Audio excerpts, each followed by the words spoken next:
Bismillahirrahmanirrahim. Assalamualaikum warahmatullahi wabarakatuh. Innal hamdalillah nahmaduhu wa nasta'inuhu wa nastaghfiruh wa na'udzu billahi min syururi anfusina wa min sayyiati a'malina. May yahdihillahu fala mudhillalah wa may yudlil fala hadiyalah. Asyhadu an la ilaha illallah wahdahu la syarikalah wa asyhadu anna Muhammadan abduhu wa rasuluh sallallahu alaihi wa ala alihi wa ashabihi wa man tabi'ahum bi ihsan ila yaumiddin, amma ba'd. Alhamdulillah, pada malam hari ini kita melanjutkan kajian fiqhus sunnah lin nisa wa ma yajibu an ta'rifahu kullu muslimatin min ahkam. Fikih sunnah untuk perempuan dan apa yang wajib untuk diketahui oleh setiap muslimah dari hukum-hukum yang dikumpulkan oleh Abu Malik Kamal Ibn Said Salim. Di pembahasan kita malam hari ini masih melanjutkan pembatal wudhu. Kita sudah sebutkan sebelumnya, di antara pembatal wudhu yang keluar dari dubur ataupun kubul, yang biasa keluar ataupun yang kadang keluar. Kemudian masuk di dalamnya keluarnya mani, madi, wadi. Bahkan kita bahas juga terkait dengan keputihan yang keluar dari seorang perempuan. Di pembahasan kita malam hari ini masih melanjutkan pembatal wudhu yang belum sebutkan, mulai dari jenis ketiga. Kata beliau rahimahullahu ta'ala, as-salits an-naum al-mustagriq alladhi la yabqa ma'ahu idrak.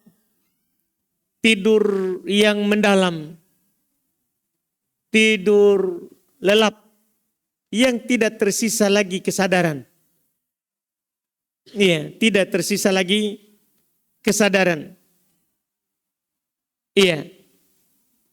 Ini ucapan beliau ini mengisyaratkan berarti ada tidur yang tidak membatalkan wudhu, yaitu tidur yang ghairul mustagraq, tidur yang tidak dalam, yang disebut dengan tidur ringan.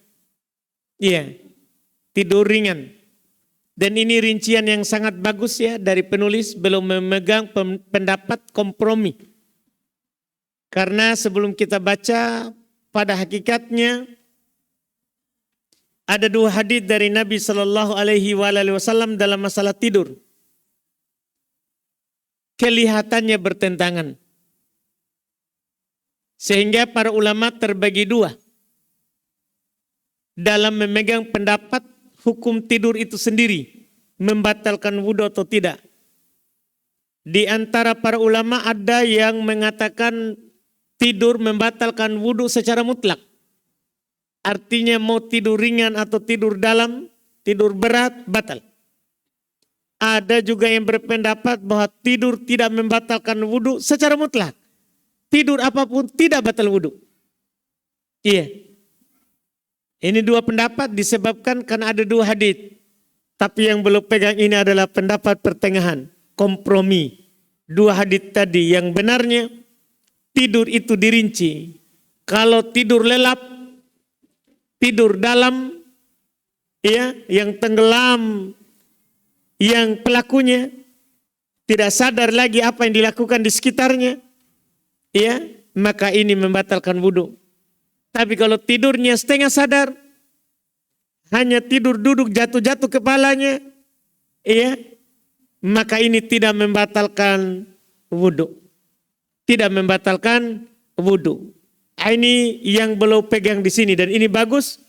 Ini dipegang oleh Ibnu Taimiyah, Ibnu Utsaimin dan yang lainnya. Yang pertengahan. Kata beliau li hadits Sufyan ibn Assal.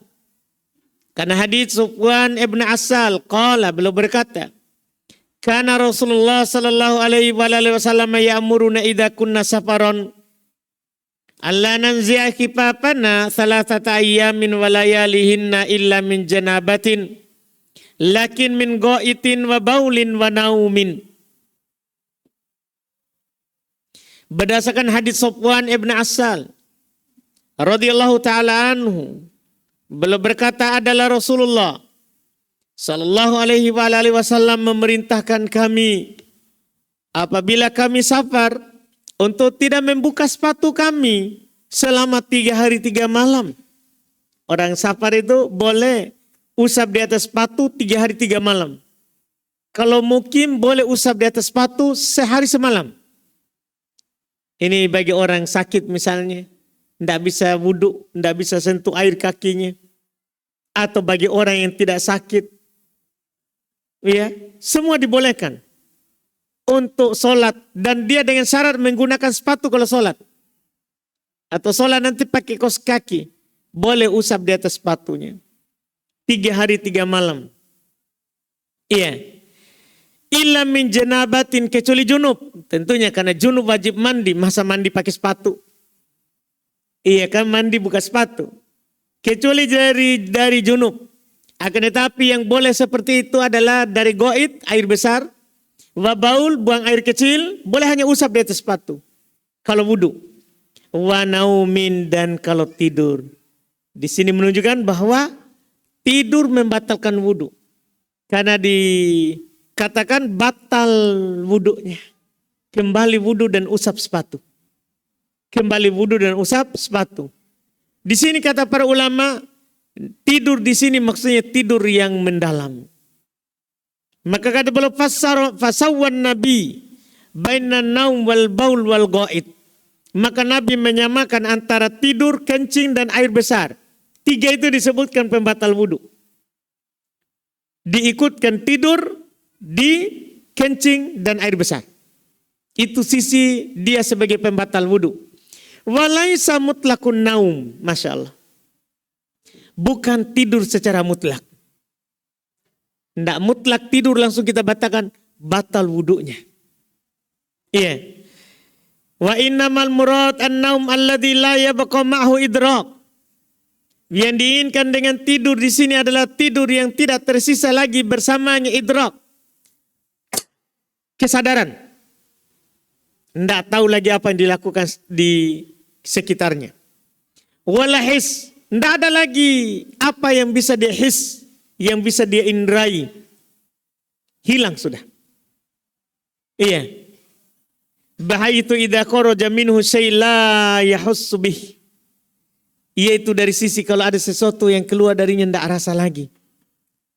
Keluar dari apa saja tidak rasa. Tidak rasa lagi.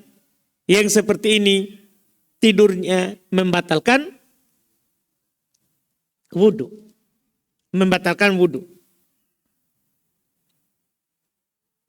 Terus kenapa kalau tidurnya ringan tidak membatalkan wudu? Apa dalilnya? Belum sebutkan. Faqad kana ashabu Rasulullah. Maka sungguh para sahabat Rasulullah sallallahu alaihi wasallam yang tadirunal isyal akhirah, menanti dilaksanakan isya yang terakhir. Karena dulu Pak, sholat maghrib isya itu sama namanya. Sholat maghrib isya juga. Cuman dia isya'ul awal. Isya'ul ula. Isya pertama. Isya yang kedua itu sekarang kita kenal dengan sholat isya. Itu dibilang isya yang terakhir. Iya. Adalah para sahabat menanti isya yang terakhir. Hatta takfiqa ru'usuhum, sampai jatuh-jatuh kepalanya. Ada yang lebih jelas lagi dalam riwayat Muslim, hadis Anas. Naman nisa wasibyan, ada ucapan begitu. Para perempuan yang sholat di rumah sudah tidur. Anak-anak yang sholat di rumah yang tidak ikut sholat di masjid sudah tidur. Para laki-laki yang menanti Nabi keluar ke masjid, jatuh-jatuh kepalanya. Karena ngantuk. Tsumma yusalluna wa la yatawadda'un. Ini dia. Kemudian mereka keluar Nabi langsung sholat tidak wudhu. Maksudnya tidak ulang wudhu, tidak perbaharui wudhu. Ini menunjukkan tidur setengah sadar, tidur di taklim, tidur di khutbah Jumat. Iya, itu tidak membatalkan wudhu. Kan banyak orang khusus sekali itu kalau khutbah Jumat. Jatuh-jatuh kepalanya. Iya, itu dibilang jatuh-jatuh kepalanya. Iya. Maka itu tidak membatalkan wudhu. Dikompromikan dua hadis tadi. Dan ini yang paling bagus dipegang. Iya. Tidur ringan, tidak membatalkan wudhu, tidur dalam, tidur berat. Dan macam-macam para ulama mendefinisikan tidur ringan dan tidur berat ini. Macam-macam. Ada mengatakan ciri tidur berat itu terlentang, bersandar. Itu dibilang berat. Iya. Kalau dia tidur dalam keadaan bersandar. Kalau dia tidur dalam keadaan terlentang, berat. Tidur ringan adalah tidur dalam keadaan duduk atau dalam keadaan berdiri. Ada orang sholat malam. Tiba-tiba dia jatuh. Ini boleh dilanjut. Kan ini tidur ringan namanya. Iya. Tidur yang tidak didefinisikan dalam tidur berat. Ini diantara yang dijelaskan oleh para ulama kita. Sekali lagi ini pendapat yang dipegang oleh kebanyakan ulama. Apalagi al-muhakkikun, ahli teliti. Orang-orang yang meneliti kajian pendalilan karena dalilnya sama-sama sahih, lebih banyak yang memegang rincian ini. Tidak selamanya tidur membatalkan wudhu, tapi dirinci. Iya. Kemudian berikutnya yang membatalkan wudhu, zawalul aql bisukri awil ikma'i awil junun. Ternyata termasuk pembatal wudhu, hilangnya akal. Hilangnya akal. Apakah karena mabuk? Atau karena pingsan? Atau karena tiba-tiba gila? Iya. Ini batal juga wudhunya. Batal juga wudhunya. Dan tentunya ini adalah ijma'an. Tidak ada silang pendapat. Kata beliau wahada nakidun ijma'an. Ini adalah pembatal wudhu berdasarkan kesepakatan. Itu hilangnya akal. Fa inna dhuhul inda hadhil umur ablaq minan naum. Karena tidak adanya kesadaran ketika perkara-perkara tadi itu lebih daripada tidur. Kan tidur dalam saja, tahu tidur dalam kan tidak sampai hilang akal. Tidak sampai dikatakan gila, pingsan, tidak sampai. Karena kalau dikasih bangun, bedanya pingsan dengan tidur. Kalau tidur dikasih bangun, bangun. Kalau pingsan, dikasih bangun, tidak bangun. Artinya, tidur saja dengan yang bisa dikasih bangun, dia terbangun, hilang wudhu. Apalagi pingsan, apalagi mabuk, apalagi gila. Ya, dia sudah wudhu di rumah. Jalan ke masjid kerasukan. Naudzubillah. Tiba-tiba gila. Setelah itu diruqyah depan masjid. Keluar setannya. Keluar setannya. Wudhu. Ya, karena batal wudhu dengan hilangnya akal. Batal wudhu dengan hilangnya akal. Dan ini tidak ada silang pendapat. Ya. Berikutnya lagi. Yang belum sebutkan sebagai pembatal wudhu. Masul farja biduni ha'ilin. Sawa'un kana bisyahwatin au biduniha. Mengusap, menyentuh kelamin. Tanpa alas. Tanpa apa ya? Tanpa alas namanya. Tanpa penghalang. Tanpa penghalang. Sama saja apakah dia sentuh dengan syahwat atau tanpa syahwat. Ini juga sebenarnya belum mau keluar dari perselisihan. Karena sebelum kita baca, para ulama madhab terbagi dua. Terkait dengan menyentuh kelamin. Apakah membatalkan wudhu atau tidak. Kenapa? disebabkan karena ada dua hadis sama dengan masalah tidur tadi.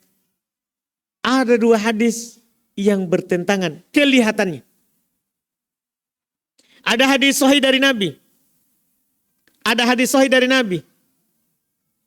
Man massa dzakarahu falyatawaddo. Itu beliau akan sebutkan sebentar.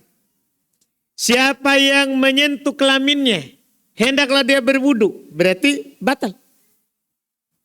Batal. Tapi masalahnya ada lagi hadis.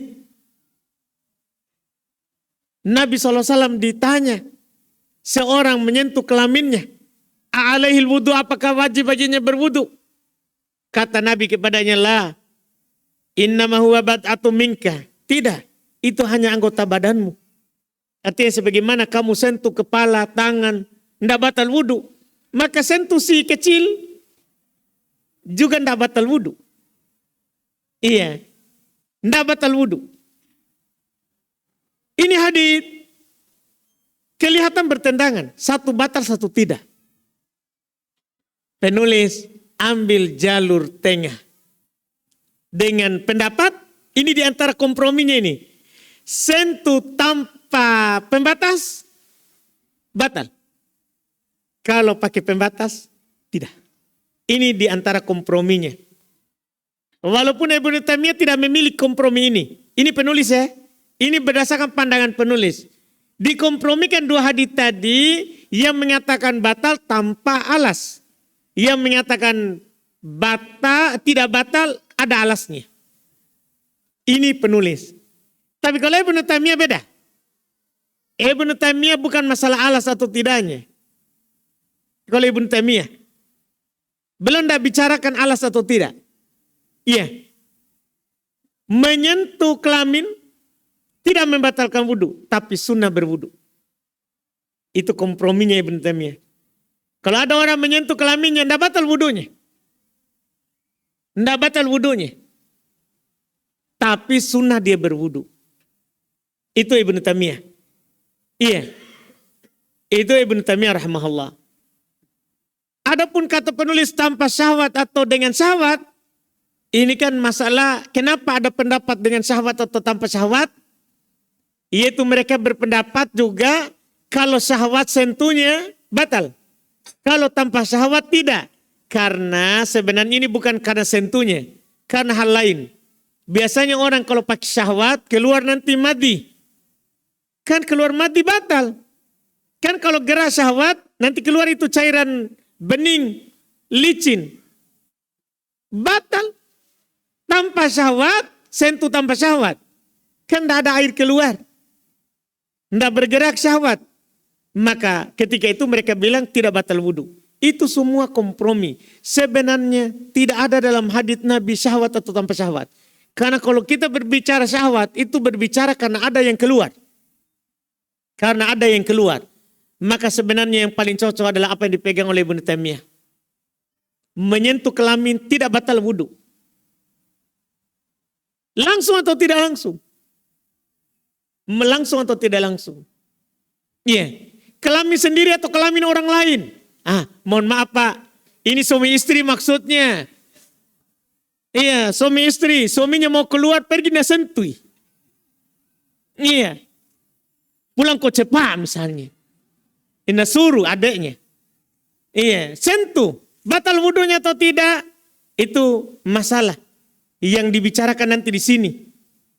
Batal atau tidaknya itu. Bagi dua pendapat tadi yang mengatakan batal langsung. Sentuh, wudu ki. Bagi mengatakan biar kau sentuh, tidak wudu.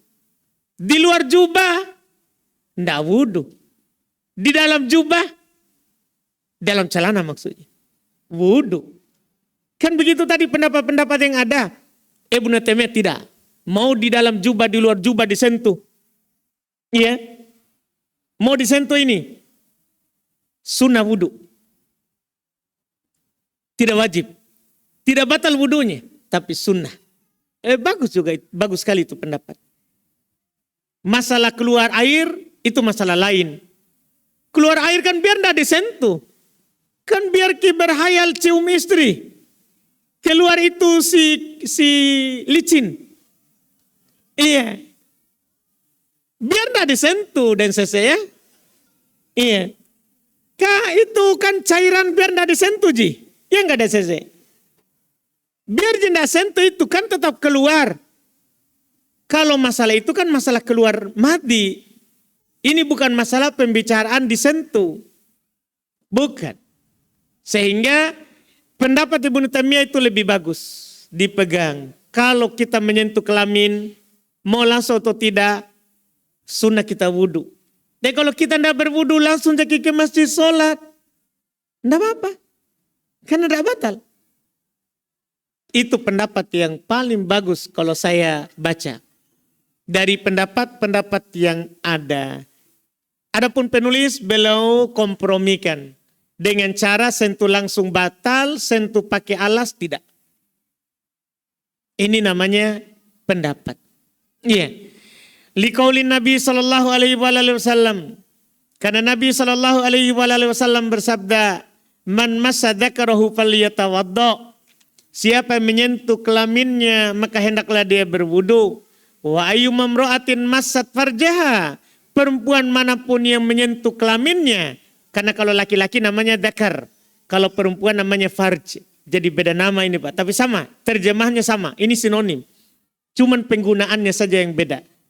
Kalau laki-laki dzakar, siapa menyentuh dzakarnya, maka hendaklah dia berwudu. Dan perempuan manapun menyentuh farjnya, sama juga kelaminnya perempuan namanya farj.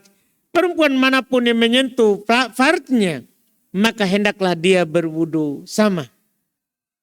Iya, tambihat setelah itu beliau mengatakan tambih beberapa catatan penting. Al-awwal yang pertama, masul farji an-naqitil wudu, menyentuh kelamin yang membatalkan wudu, huwal masu biduni ha'il. Ini ucap pendapat beliau. Adalah menyentuh tanpa alas, tanpa pembatas. Fa'in massat farjaha, ya, fa'in massat farjaha min wara'i mindil. Kalau dia sentuh kelaminnya di alas, diantarai oleh tisu, wanahwihi dan semisalnya, fala haraj, maka tidak ada masalah itu, tidak batal. Itu pendapat yang kami katakan tadi. Kemudian berikutnya yang kesani tambih kedua, masul mar'ati farja zaujiha. Ini yang tadi kami singgung sedikit. Seorang istri menyentuh, mohon maaf anak-anak, ya ini khusus yang sudah menikah atau yang mau menikah lah, boleh. Iya, ilmu dulu. Iya. Seorang istri menyentuh kelamin suaminya, iya, yang kudu wudu'aha indal jumhur, mimbabi aula kata beliau. Batal wudunya menurut jumhur, mimbabi aula. Dalam bab lebih utama katanya. Tapi ini di atas pendapat orang-orang Syafi'iyah yang mengatakan bahwa menyentuh perempuan, masalah menyentuh perempuan ini sebenarnya ada hubungannya dengan nanti menyentuh perempuan. Akan ada poinnya nanti. Karena para ulama juga berbeda pendapat terkait dengan menyentuh lawan jenis. Ada yang mengatakan menyentuh lawan jenis batal wudu. Mahram atau bukan mahram? Karena mereka menafsirkan ayat aulamastumun nisa atau menyentuh perempuan dengan yaitu menyentuh saja, menyentuh biasa. Itu membatalkan wudu. Karena disebutkan dalam urutan pembatal wudu. Siapapun yang disentuh, mahram bukan mahram.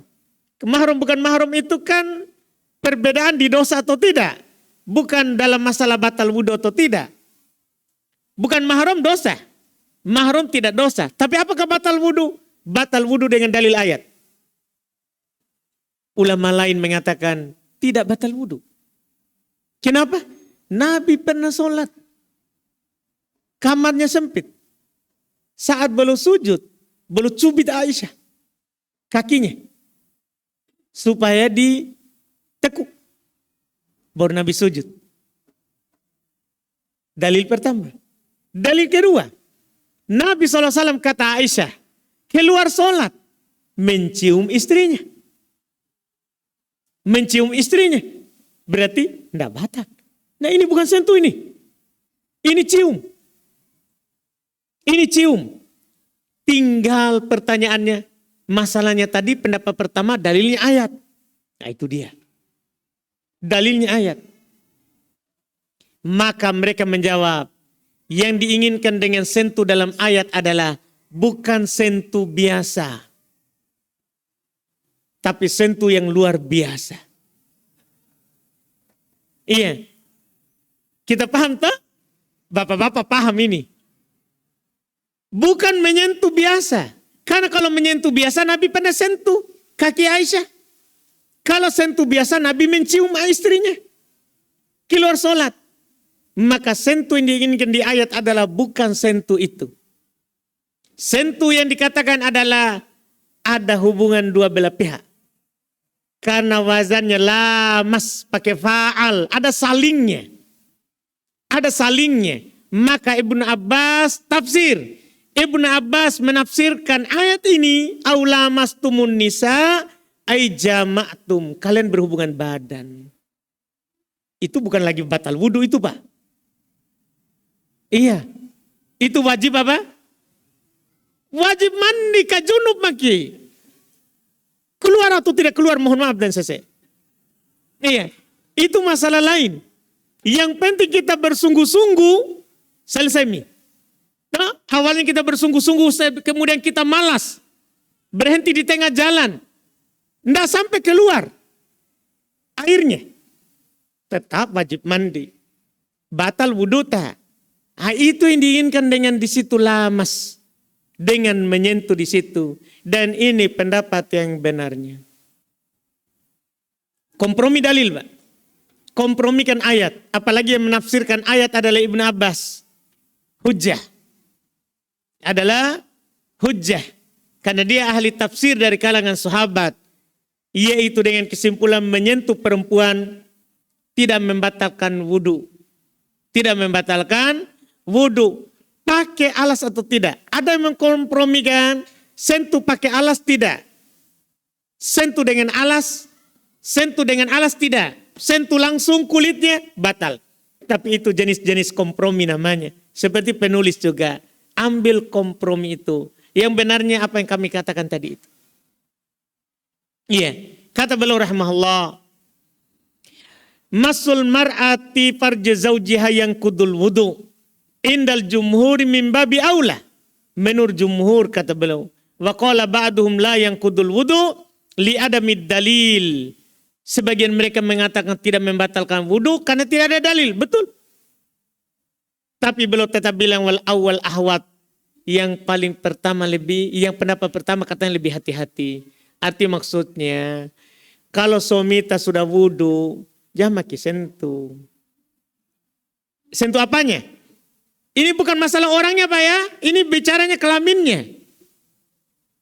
Yang kelamin ini, bukan yang tadi. Kalau yang tadi kan sentuh biasa tadi, itu akan datang. Ini masalah kelamin. Kalau kita sudah wudu, istri sudah wudu, atau suami sudah wudu, jangan maki pergi sentuh dulu itu. Iya, sebentar Pi. Atau kecuali mau kilanju. Kan begitu. Iya, ndak jadi kita pergi sholat, sudah mi lanjut maki. Tapi kalau mau pergi sholat, istri juga mau sholat, tahan dulu menyentuh itu si kecil. Iya. Gitu, itu namanya kata beliau ahwat. Lebih hati-hatinya begitu. Walaupun tidak membatalkan wudu, hati-hatinya jangan maki pergi sentuh. Walaupun tidak membatalkan wudu. Kata beliau ahwat. Itu lebih hati-hati. Kenapa lebih hati-hati? Khurujan minal khilaf. Supaya keluar dari perselisihan. Karena ada yang mengatakan batal, ada yang mengatakan tidak. Supaya keluar dari perselisihan, jangan disentuh. Tahan-tahan dulu dirita. Itu cara supaya hati-hati. Iya cara supaya hati-hati. Kemudian kata beliau as-salis yang ketiga. Masul mar'ati duburoha la yang kudul wudu. Mohon maaf Pak. Iya. Ikhwan dan akhwat menyentuh yang di belakang. Tadi kan dibicarakan itu yang depan. Menyentuh di belakang. Tahu jeki semua tak? Iya. Menyentuh yang di belakang Dubur namanya, ya, lubang belakang.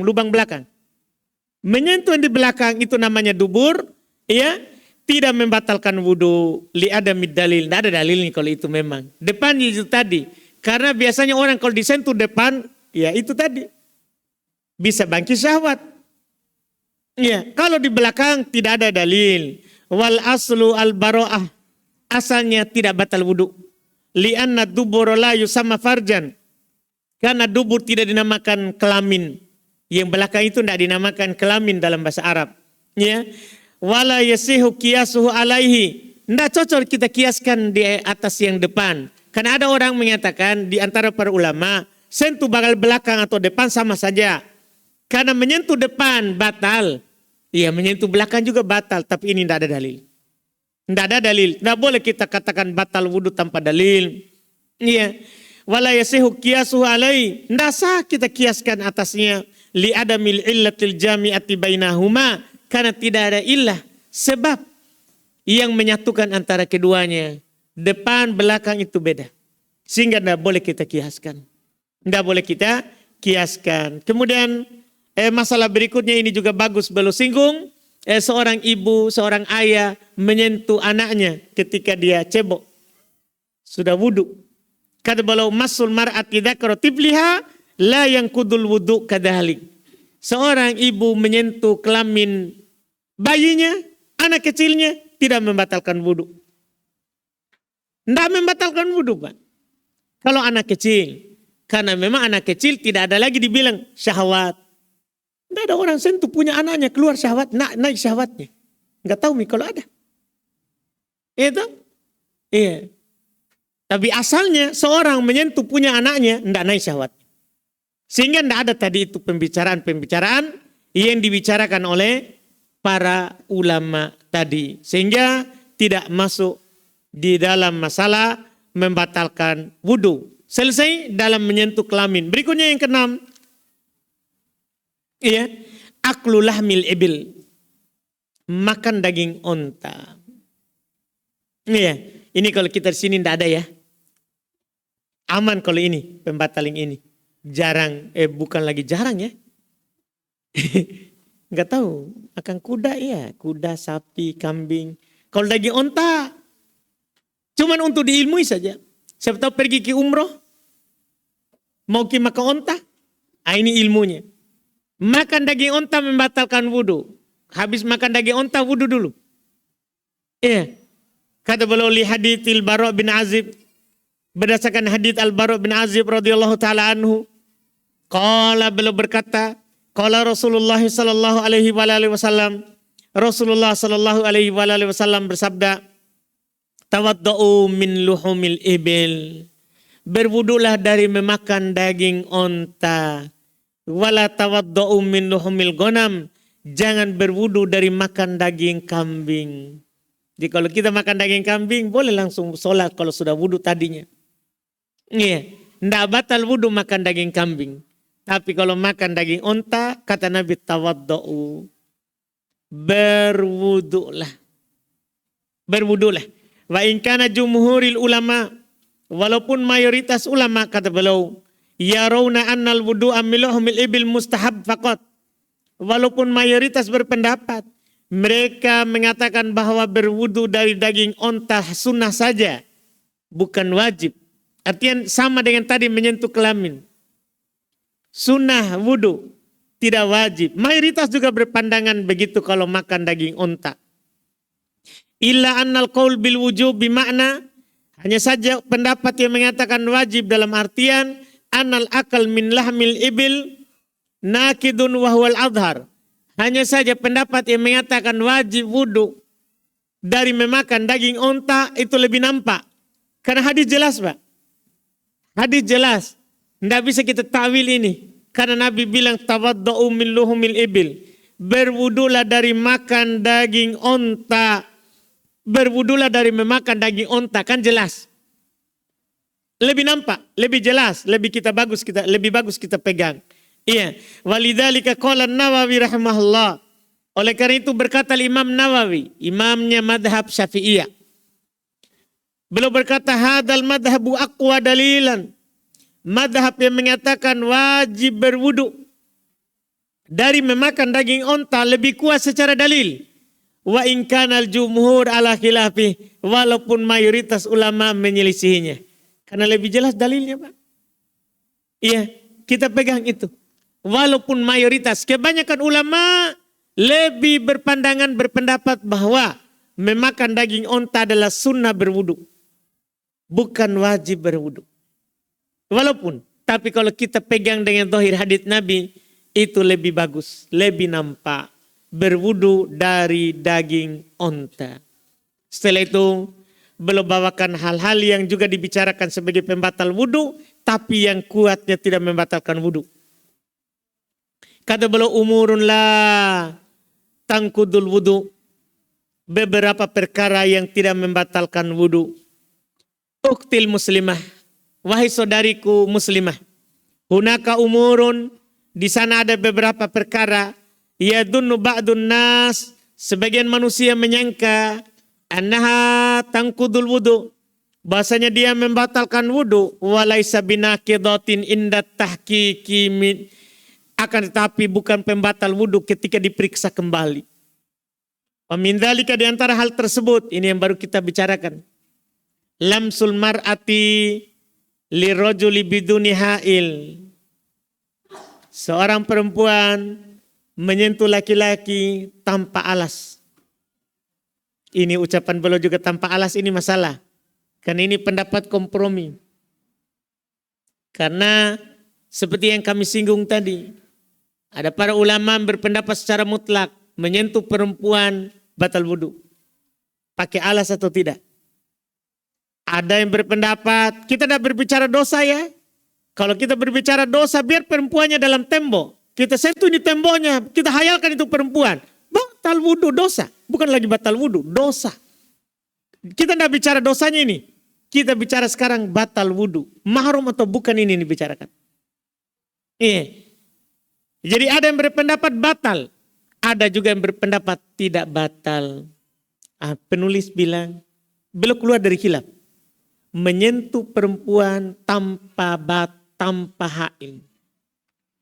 Tanpa alas, tanpa ada penghalang. Iya. Beliau bilang itu tidak membatalkan wudu. Sekali lagi khilaf.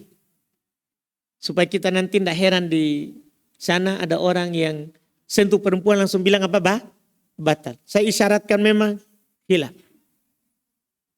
Beliau kompromikan. Beliau bilang tidak batal. Tidak masuk dalam pembatal. Wa umdatu ma yastadilu bihil qailuna binaqdil wudu min masil mar'ah. Dalil pokok dari orang yang mengatakan bahwa menyentuh perempuan itu membatalkan wudu. Qauluhu ta'ala, firman Allah Ta'ala, aula mastumun nisa falam tajiru ma'an fatayammamu. Ayat yang kami sebutkan tadi. Ya, itu surah Al-Maidah ayat 6. Atau kalian menyentuh perempuan dan kalian tidak mendapatkan air maka bertayamumlah. Artinya kalau sentuh perempuan tidak dapat air tayamum itu menunjukkan batal wudu. Itu pokok pendalilan mereka. Ini dalil mereka. Walaisa fi hadza hujjatun. Tapi dalam ayat ini tidak ada hujjah bagi orang yang mengatakan batal wudu dengan ayat ini. Fa innal lamsul muradu fil ayah. Sesungguhnya menyentuh yang diinginkan dalam ayat adalah huwal jima. Berhubungan badan maksudnya. Iya, berhubungan badan. Kama soha'an Ibn Abbas. Ini yang kami katakan tadi. Sebagaimana telah sohi dari Ibn Abbas. Wa qala fahu Ibnu Mas'ud wa Ibnu Umar wa ghairihim. Tapi Ibnu Abbas diselisih oleh Ibnu Mas'ud, Ibnu Umar dan selain mereka. Iya, tapi Ibnu Abbas lebih diutamakan. Kan belum ahli tafsir. Yang didoakan oleh Nabi Shallallahu Alaihi Wasallam, Allahumma alimhu ta'wil. Ya Allah, ajarkan kepadanya tafsir. Ajarkan kepadanya tafsir. Jadi dia muqaddam. Lebih kita kedepankan.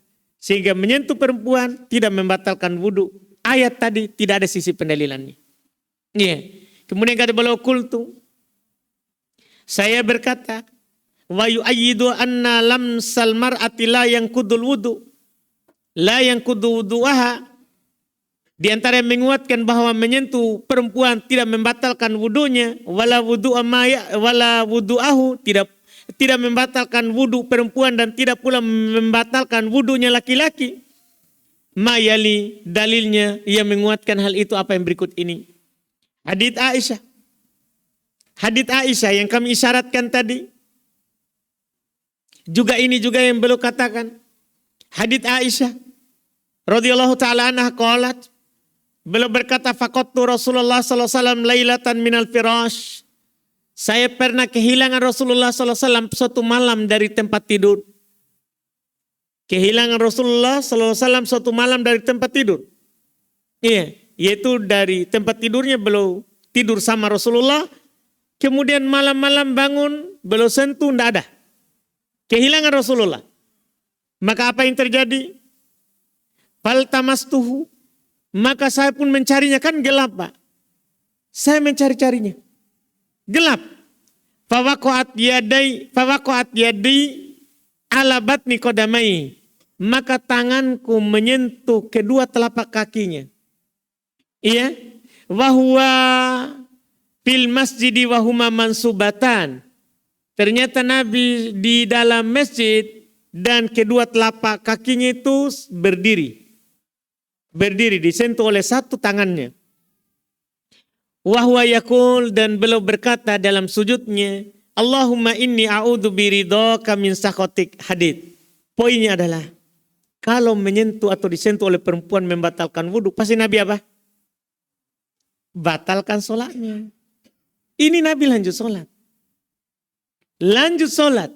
Ini yang menguatkan bahwa menyentuh perempuan atau disentuh oleh perempuan tidak membatalkan wudhu. Dalil pertama. Dalil kedua. Wa anha, juga dari Aisyah radhiyallahu taala anha. Beliau bawakan banyak dalil sini ya. Karena yang tersebar adalah batal. Apalagi di kalangan awam pada sentuh perempuan itu batal. Makanya beliau bawakan banyak dalil di sini. Iya. Yang kedua, wa anha, darinya juga qalat, beliau berkata, kuntu anamu baina yaday Rasulillah. Saya pernah tidur di depan Rasulullah sallallahu alaihi wasallam, rijlai fi kiblati, dan kedua kakiku di kiblatnya. Fa idza sajada gomazani, kalau beliau sujud beliau mencubitku. Beliau mencubitku.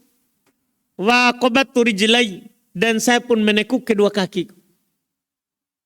Baru Nabi sujud. Baru Nabi setelah itu sujud. Fa idza qama basattuhuma, kalau Nabi berdiri lagi, saya kembali hamparkan kaki. Ini menunjukkan berbaringnya seorang perempuan di depan orang sholat tidak masalah. Tidak ada masalah. Tidak membatalkan wudhu. Dan menyentuhnya juga saat sholat, tidak membatalkan wudhu. Tidak membatalkan wudhu. Iya. Kemudian kata beliau, qalat, kata Aisyah, wal buyut yauma idin laisa fihi masabih. Masya Allah. Wal buyut yauma idin laisa fiha masabih. Dan rumah waktu itu tidak ada lampunya. Gelap waktu itu Pak. Maksudnya jadi Nabi sujud, kakinya beliau cubit, ditekuk sujud. Kalau Nabi berdiri beliau ulurkan lagi. Iya, ulurkan lagi. Kemudian berikutnya fafil haditsain. Pada dua hadits tadi, anak Nabi sallallahu alaihi wasallam masa Aisyah radhiyallahu taala anha, bahwasanya Nabi sallallahu alaihi wasallam menyentuh Aisyah radhiyallahu taala anha. Wa ma'ahada atamma salatah. Bersamaan dengan itu Nabi tetap lanjutkan solatnya. Fahada dalilun ala anna lamsa la yangkut. Ini adalah dalil bahwa menyentuh perempuan tidak membatalkan wudu. Wa huwa madhabu Abi Hanifah. Dan ini madhabnya Abu Hanifah. Kemudian setelah itu ketiga beliau katakan, wa qad warada anan Nabi sallallahu alaihi wasallam kana yuqabbil ba'd nisa'ih. Telah datang bahwa Nabi SAW mencium sebagian istrinya. Thumma yakhruju ila sholat wa la yatawadda. Kemudian keluar ke sholat dan tidak berwudu. Berarti ini penguat. Bahwa menyentuh perempuan tidak membatalkan wudu. Bahkan Nabi mencium istri. Sebelum keluar sholat. Sebelum keluar sholat. Iya. Kemudian terakhir untuk pertemuan ini, tambih. Untuk paling terakhir ini masalah sentuh perempuan. Tambih, ya, catatan penting. Laisa makna, bukan artinya, anna lamsal mar'a li rajul la yanqudul wudu, bahasanya seorang perempuan menyentuh laki-laki tidak membatalkan wudu. Annahu yajuzu lil mar'ati an tamassa aw tusafih rijal al janabi. Beda, jangan paham begitu ya. Bahasanya boleh bagi seorang perempuan untuk menyentuh atau bersalaman dengan laki-laki yang bukan mahramnya. Anha. Bukan berarti itu. Fa inna hadza haramun kama sayati, kalau itu haram. Jadi bedakan Pak ya, pembahasan batal wudu sama hukum menyentuh bukan mahram. Bedakan Ki. Iya. Jangan sampai enggak apa-apa jadi sentuh kan bukan apa? Kan enggak batal ji wuduku. Enggak, kalau itu dosa atau tidak? Itu. Bedakan pembicaraan batal wudu sama apa? Dosa. Itu dibedakan. Jangan sampai enggak batal ji, sentumi. Lain lagi itu. Pembicaraannya mahram atau bukan mahram, itu pembicaraan dosa atau tidak. Pembicaraannya dosa atau tidak. Ini dulu satu hal yang belum sebutkan perkara yang tidak membatalkan wudu tapi orang masukkan dalam pembatal wudu. Berikutnya masih ada hal lain lagi. Insya Allah kita ambil lagi di pertemuan yang akan datang. Kita adzan dulu. Baru insya Allah kita masuk di tanya jawab.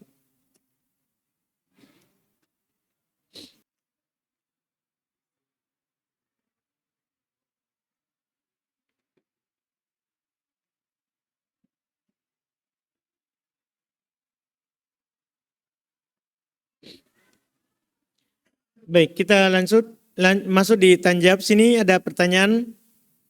Ustadz izin tanya, saya seringkali menasihati saudara saya bahwa perbuatan itu salah menurut agama. Tapi saudara saya cuman bilang lagi itu. Cuman bilang lagi-lagi itu yang dikerja nenek moyang kita dahulu. Dan terus dia bilang kepada saya, uruslah diri kita masing-masing. Atau urus dirimu. Dan saya urus diriku. Padahal dia itu saudara kandung saya. Karena rasa kasihan dan saya beranikan diri lagi ketika saya melihat dia berbuat salah. Lagi, berbuat salah lagi menurut agama Islam. Dan lagi-lagi hantaman buat saya dengan ucapan yang sama. Bahwa saya sudah bilang, uruslah diri masing-masing. Yang saya mau tanyakan Ustadz, apakah saya harus diam saja ketika saya melihat perbuatan itu? Ya, apakah saya salah atau dosa jika meninggalkannya dan tidak menghiraukan apa yang mereka perbuat lagi? Iya. Ya, kalau dalam masalah ini adalah dalam masalah amar ma'ruf nahi mungkar. Ini kaidahnya di situ. Ketika terjadi kemungkaran tentunya kita ubah dengan tangan jika mampu. Jika tidak mampu maka dengan lisan nasihati. Jika tidak mampu cukup dalam hati saja. Jika ada saudara dia selalu bilang seperti itu, doakan saja hidayah. Dan kalau dia melakukan kesalahan, ingkari dalam hati dan doakan hidayah. Tetap menemaninya. Tetap bersamanya. Ya, sebagai saudara. Sebagai saudara. Adapun hal yang dia dinasihati tidak terima, enggak usah diulang-ulang. Doakan saja hidayah. Doakan saja hidayah. Iya, untuknya. Wallahualam. Karena ada kisah ini ya, kalau di situ. Abu Hurairah dulu kan masuk Islam duluan, ibunya belum. Ibunya enggak mau bahkan. Dia sayang sekali ibunya, kasih tahu masuk Islam, pokoknya ibunya enggak mau. Tapi apa yang dia lakukan terakhir? Akhirnya dia putuskan untuk tempuh jalur doa saja. Ini dia. Kan dikasih tahu ndak mau. Iya, masih tetap di atas agamanya. Anaknya sudah masuk Islam. Bagus Islamnya. Tapi ibunya belum mau. Akhirnya tempuh jalur doa. Dan dia minta Nabi SAW juga mendoakan ibunya supaya masuk Islam. Akhirnya dia berdoa juga Nabi SAW mendoakan supaya ibunya masuk Islam.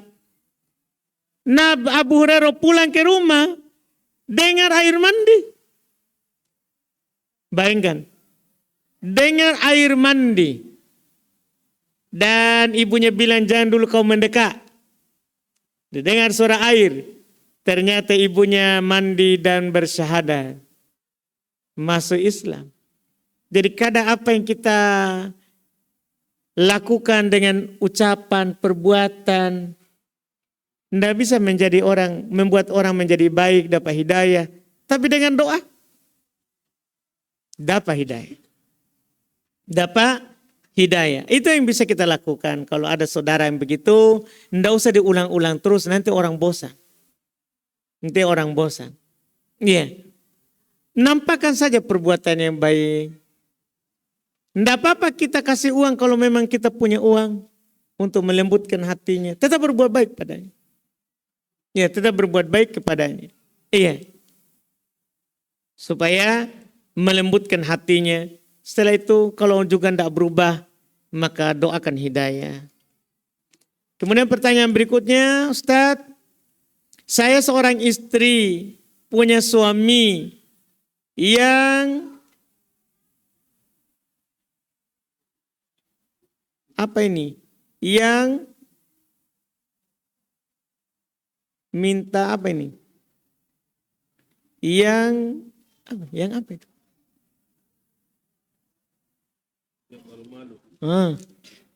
Yang malu-malu ya.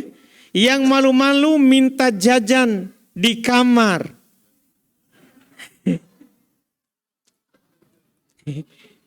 Di kamar. Apakah saya bisa menawarkan diri? Wow. Iya. Iya. Nah memang harus begitu. Kalau kita tahu suami tapi malu, kita nggak usah malu-malu. Iya toh, kasih turun celananya. Nggak usah mikir malu-malu. Iya. Kalau dia malu-malu, harus ada satu orang yang perkara mula. Memang harus begitu. Iya, dan jangan mencela karena dia malu, jangan.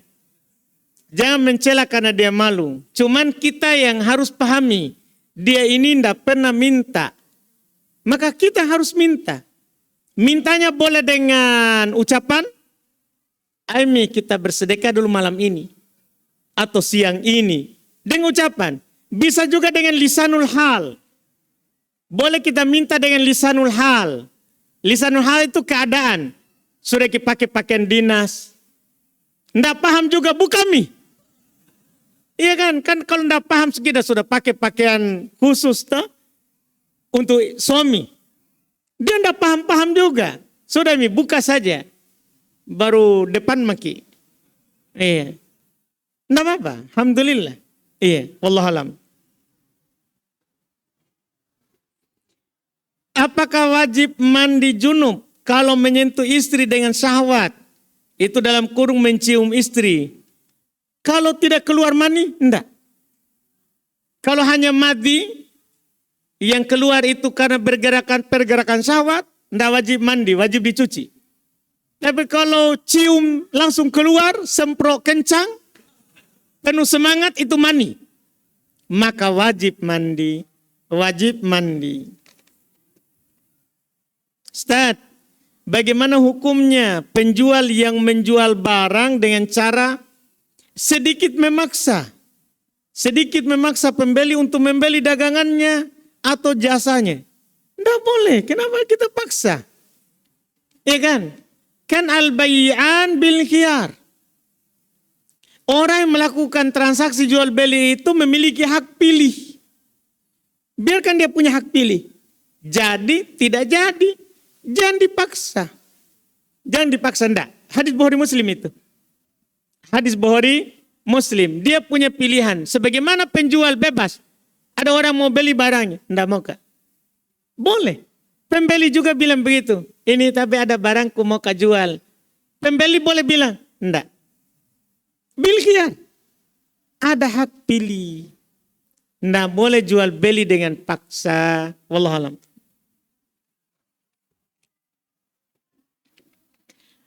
Ustadz, bagaimana hukumnya jika istri memegang kelamin suami sampai keluar cairannya? Dalam cairan apa dulu ini? Dalam keadaan istri sedang berpuasa, apakah hukum dari puasanya? Dan apakah perbuatan seperti itu dibolehkan? Cairan maksudnya mani ya? Bapak bilang iya ya. Kita ini kah? Alhamdulillah. Ini masalahnya berarti masalah tak bukan keluarnya mani lewat tangannya istri toh? Kan terserah di istri itu kan kebun tak. Mau keluar dimanapun bebas. Itu artinya keluar lewat tangannya halal. Keluar lewat apanya lagi Pak Abdurrahman? Iya. Pokoknya enggak masalah, mungkin masalah tak puas saja. Iya tak? Ini yang wajib mandi suaminya. Kalau dari sisi wajib mandi. Karena kalau tidak berhubungan badan di tempat itu, maka yang wajib mandi hanya suami. Kalau keluar maninya. Iya, karena kalau sama istri hanya harus di tempat itu baru mandi. Istrinya. Kalau suami, kecuali istri juga keluar. Di tempat lain yang dipakai tapi keluar tong misalnya. Maka wajib mandi kalau air ada mandi. Tapi ini saya kira puasanya ini ya. Puasanya. Apakah puasanya istrinya batal? Tentunya tidak batal. Iya. Apakah ada masalah dengan puasanya istrinya? Tidak ada masalah.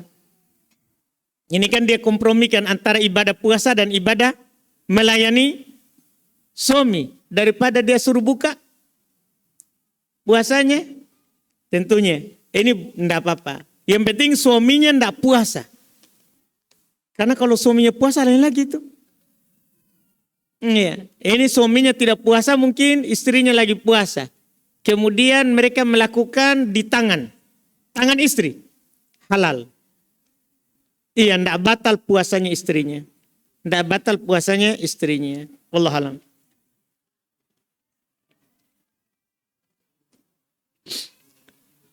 Apa Ustaz, bagaimana apabila setelah bersedekah hati terasa senang dan bahagia? Apakah ini adalah ujub? Tidak. Tidak. Orang itu berbahagia setelah melakukan ketaatan. Biasa. Bukan ujub. Iya. Ujub itu kalau kita berbangga diri terhadap apa yang kita lakukan. Ya. Sama dengan ria.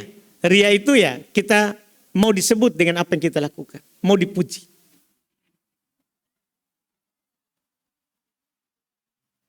Bagaimana hukumnya MBG?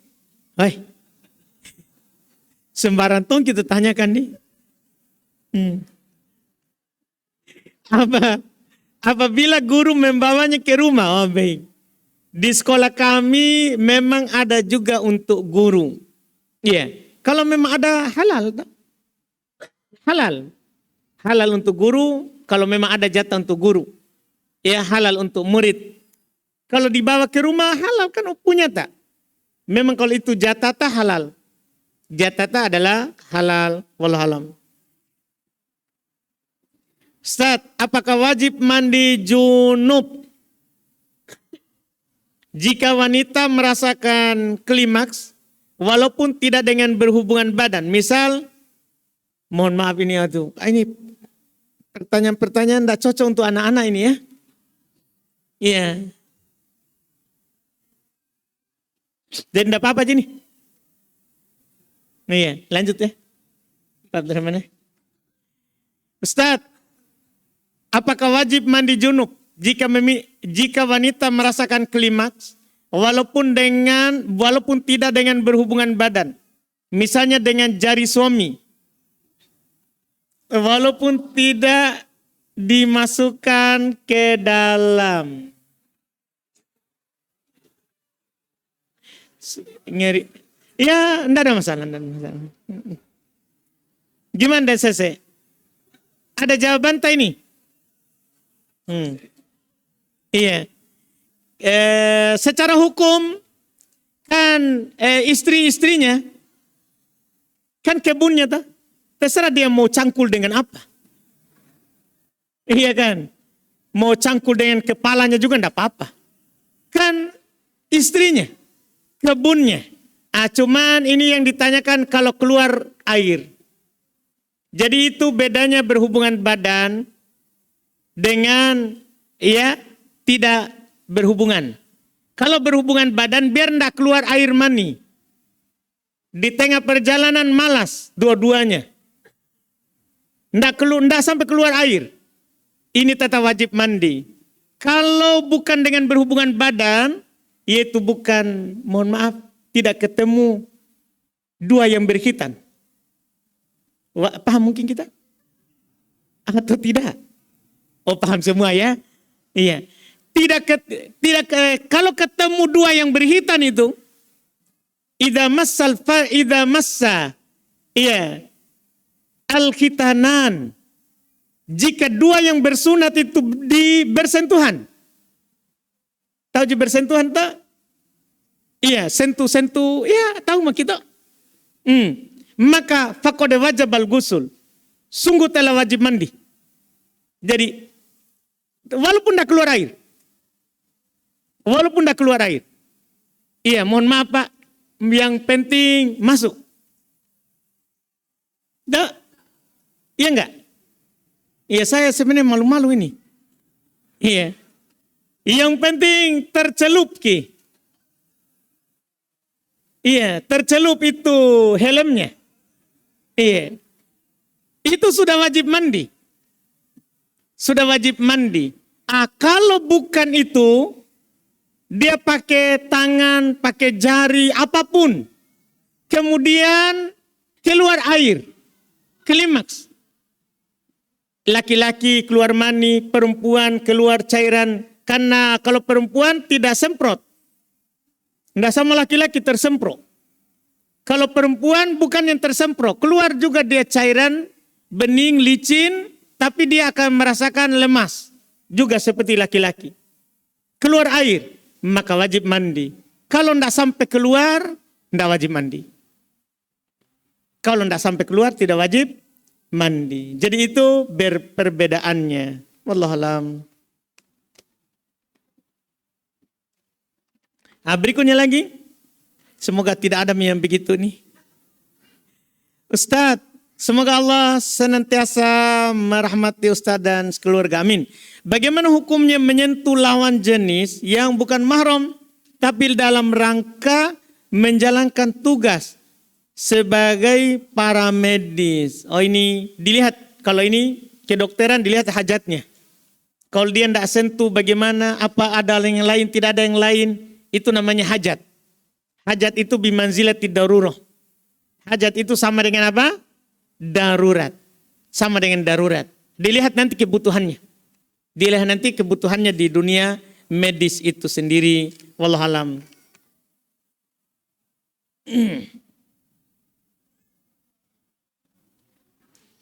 Ini pertanyaan panjang ya. Panjang sekali ya. Kita lihat dulu yang pendek lah sedikit. Ustaz, beri motivasi agar menjauhi tidur pagi Ustaz. Ya, kita harus pahami bahwa kita ini umat Islam diberkahi di waktu pagi. Di hadis Nabi. Masa kita mau tidur di waktu berkah? Kan begitu. Iya, kita itu disunahkan tidurnya sebelum duhur. Atau setelah duhur. Atau setelah duhur. Iya, bukan pagi. Iya, itu saja yang kita harus pikirkan. Iya, wallahualam.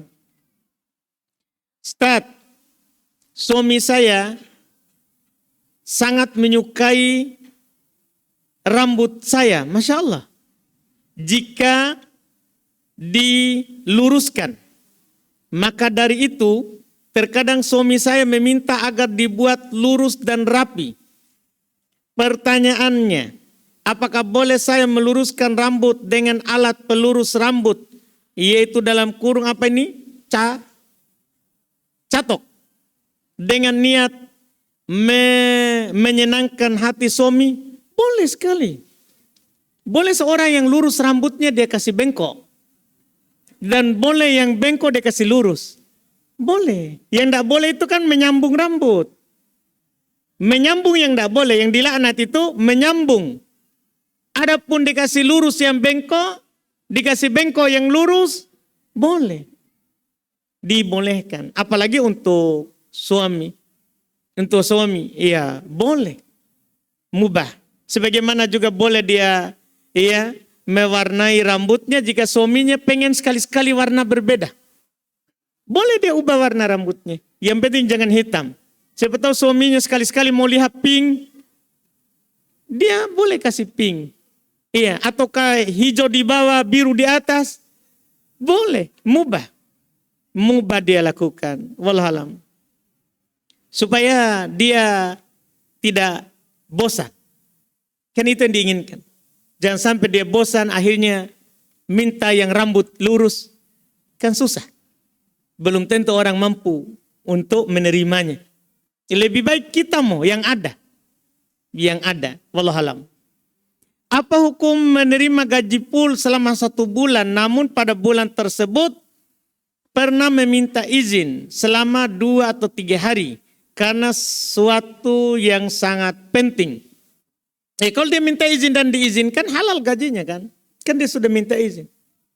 Kan dia sudah minta izin. Wallahualam. Ustaz, saya menelpon 4-7 kali sehari. Dengan rekan kerja. Apakah saya ucapkan salam setiap menelpon? Oh, masalah ucapkan salam ya. Iyalah. Ucapkan. Masya Allah. Biar begini kita tanya ya. Iya. Ucapkan salam. Iya kan. Iya. Alhamdulillah. Masya Allah. Alhamdulillah. Terus. Apakah boleh kita meniatkan pahala kepada orang tua pada saat kita membaca Quran? Membaca Quran walaupun kita tidak niatkan. Orang tua ditinggikan derajatnya karena anaknya baca Quran. Biar kita tidak niatkan. Iya, orang tua dipakaikan mahkota di hari kiamat karena anaknya baca Quran. Sampai orang tuanya bilang, dari mana ini? Anakmu baca Quran. Iya kan, biar kita tidak niatkan. Memang apa yang kita lakukan berupa baca Quran juga sebagai syafaat untuk orang tua kita. Ustaz, saya adalah orang yang sering keluar madinya. Sampai saya terkadang malas untuk mencucinya. Apakah saya boleh menunda mencuci celana saya dan masih memakainya sampai waktu sholat? Boleh. Kan Nabi cuma bilang, tawaddu'u likulli sholat. Berwudu untuk setiap sholat saja. Berwudu untuk setiap sholat. Jadi boleh kalau kita maddaan. Kalau kita orang yang selalu keluar madinya.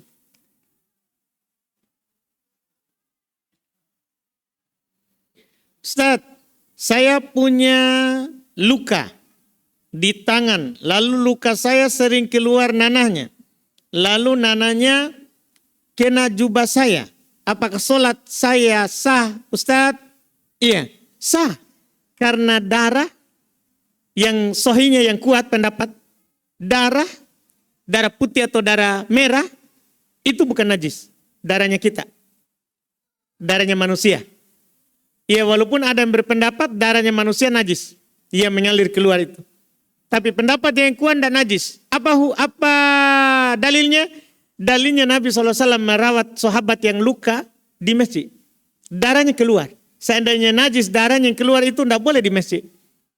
Tidak boleh di masjid. itu tidak najis sehingga tidak membatalkan sholat.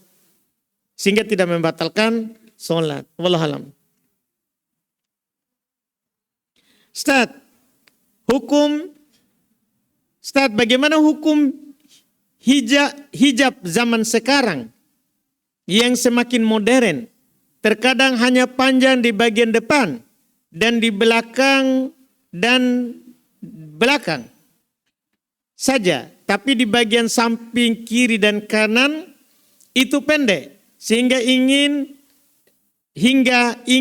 mencapai siku, dan ini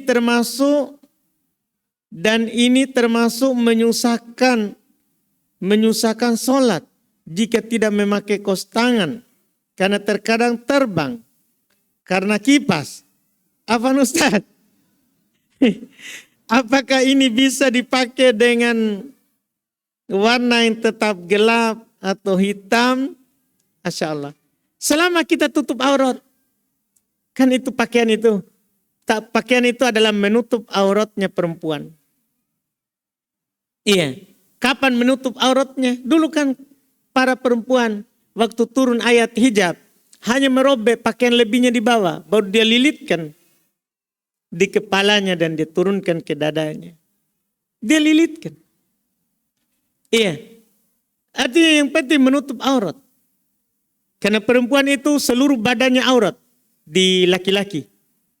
Kalau di antara sesama perempuan, auratnya perempuan sesama perempuan sama dengan auratnya laki-laki dengan laki-laki.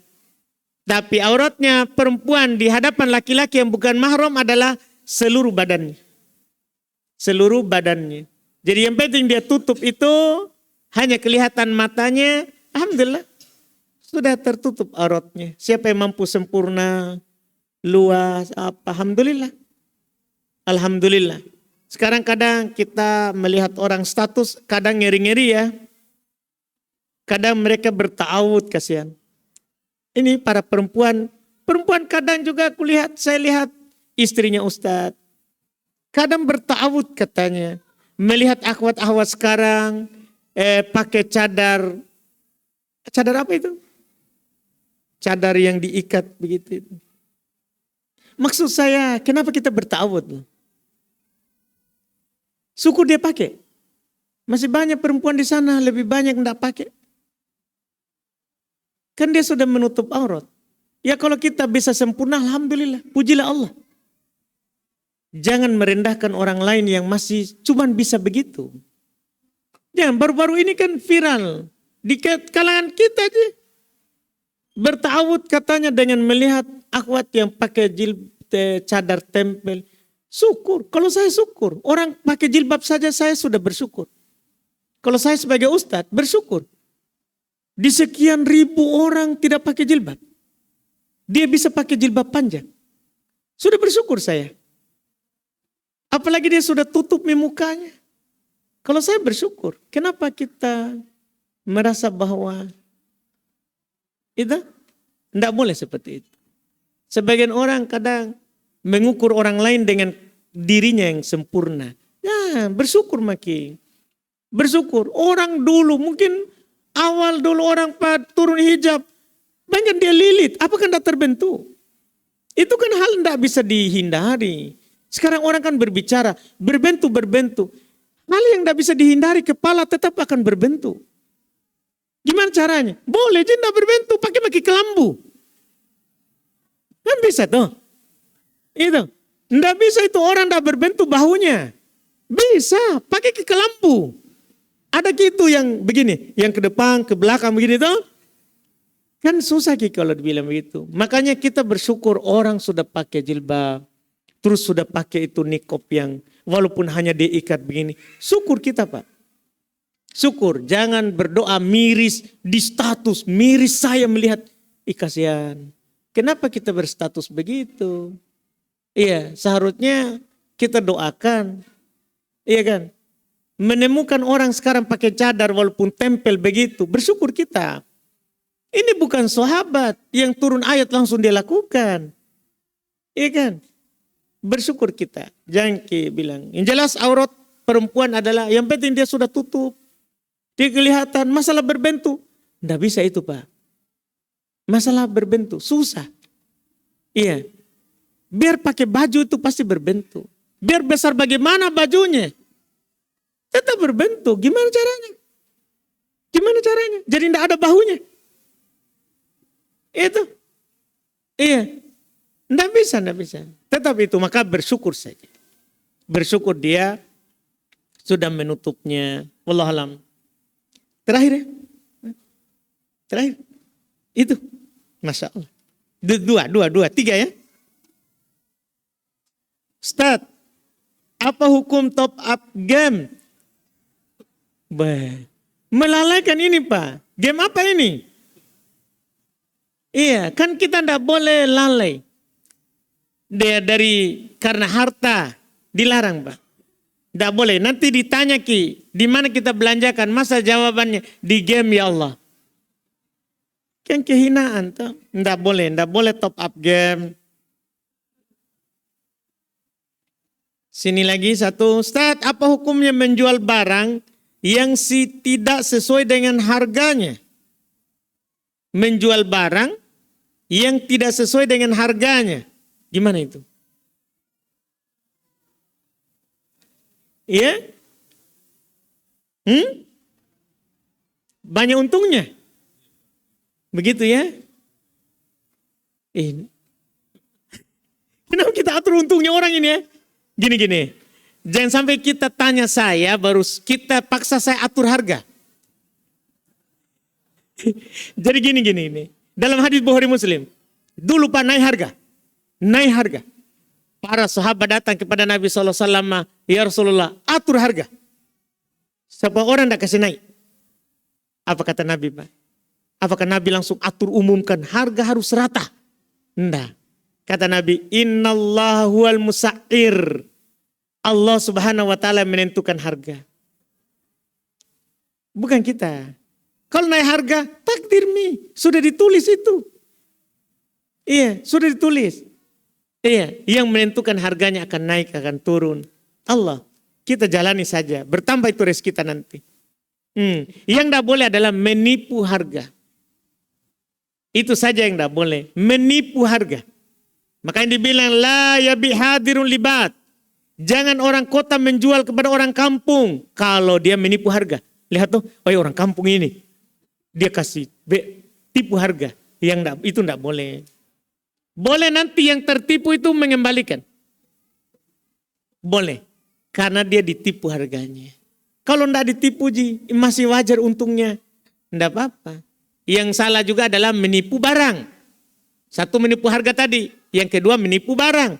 Dia bilang asli ini. Padahal palsunya. Itu namanya menipu barang. Tidak ada cacatnya ini. Padahal ada cacatnya. Itu menipu barang. Itu yang tidak boleh. Itu yang tidak dibolehkan. Wallahualam. Kita cukupkan. Masya Allah. Alhamdulillah. InsyaAllah kita nanti lanjut lagi di pertemuan akan datang. Dengan pembahasan berikutnya. Subhanallah. Hamdik. Asyhadu an la ilaha illa anta astaghfiruka wa atubu ilaik. Assalamualaikum warahmatullahi wabarakatuh.